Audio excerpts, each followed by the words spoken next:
என்னன்னா, எப்படா திடீர்னு நம்ம திமுக கூட்டணியில இருக்கிறவங்க எல்லாருமே இவ்ளோ நல்லவங்களா இருக்காங்க? ஏன் இவ்ளோ நல்லவங்களா இருக்கணும்? சரி காங்கிரஸ் வந்து சொல்லிக்காம கொள்ளிக்காம ஓடி வந்துட்டாங்க. கரெக்ட். அதுதான் அரசியல்வாதின்னா அப்படித்தான் இருப்பான். அதற்கு பிறகு பார்த்தீங்கன்னா, சிபிஐ, சிபிஎம், விசிக, விடுதலை சிறுத்தைகள் இவங்க எல்லாமே என்னன்னா, யப்பா! சான்ஸே கிடையாது.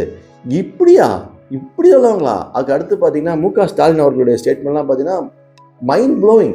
இப்படி ஒரு மனிதரா இந்த அரசியல்ல? அப்படிங்கிற மாரி இருக்குது இல்லையா? இது நம்புற மாரி இல்ல.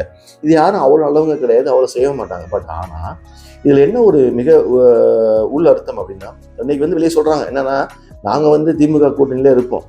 நாங்க வெளிய இருந்து உங்களுக்கு ஆதரவு தர்றோம். ஏன்னா கவர்னர் ஆட்சி வந்துடக்கூடாது.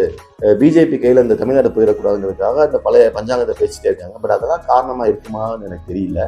ஏன்னா ஒருத்தன் சப்போர்ட் கொடுக்குறான். அந்த சப்போர்ட் மூலம் ஒருத்தர் சிஎம் ஆகுறாரு அப்படின்னா அங்கிருந்து ஒரு பெனிஃபிட் எதிர்பார்ப்பாங்க. எப்போ ஒரு மினிஸ்ட்ரி கேட்பாங்க, இல்லை டெப்டி சிஎம் கேட்பாங்க. இந்த மாதிரி ஏதாவது இருக்கும். ஆனால் எதுவுமே எனக்கு வேணாம் அப்படிங்கும்போது நமக்கு சந்தேகம் வருது. என்ன சந்தேகம் வருது அப்படின்னா, திமுக இது வரைக்கும் மிகப்பெரிய ஒரு தொழில் பண்ணியிருந்திருப்பாங்க, பிஸ்னஸ் பண்ணியிருப்பாங்க இந்த பர்டிகுலர் பீரியட்ல. இன்னைக்கு இந்த கட்சி சம்பந்தமே இல்லாத ஒரு டீமுக்கு போகுது. ஒரு ஏடிஎம்க்கு போயிருந்தா கூட இவங்களுக்கு லிங்க் இருக்கும். ஏன்னா ஏடிஎம்கே டிஎம்கே மாற்றி மாற்றி மினிஸ்டர்ஸ் இருக்காங்க இல்லையா? இங்கே லிங்கே இல்லை. அப்போ எனக்கு தெரிஞ்சு இதெல்லாம் ஒரு டீல் பேசியிருந்திருப்பாங்களோ.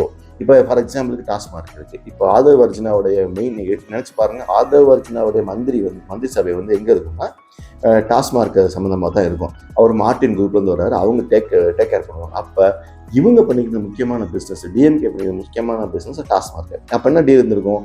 இங்கே பாரு, நான் இவங்களாம் சப்போர்ட் தர்றேன்.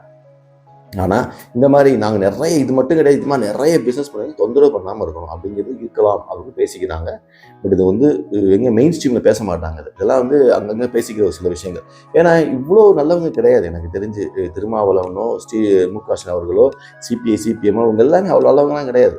இந்த அளவுக்கு அவங்க இன்னைக்கு ப்ரொஜெக்ட் பண்ணுற அளவுக்கு கிடையாது. பட் பார்ப்போம், பொறுத்திருந்து இந்த தொழிலை கண்டினியூ பண்ணுறதுக்காகத்தான் இந்த மாதிரி இருந்திருக்குமோ நான் நினச்சப்படுறேன்.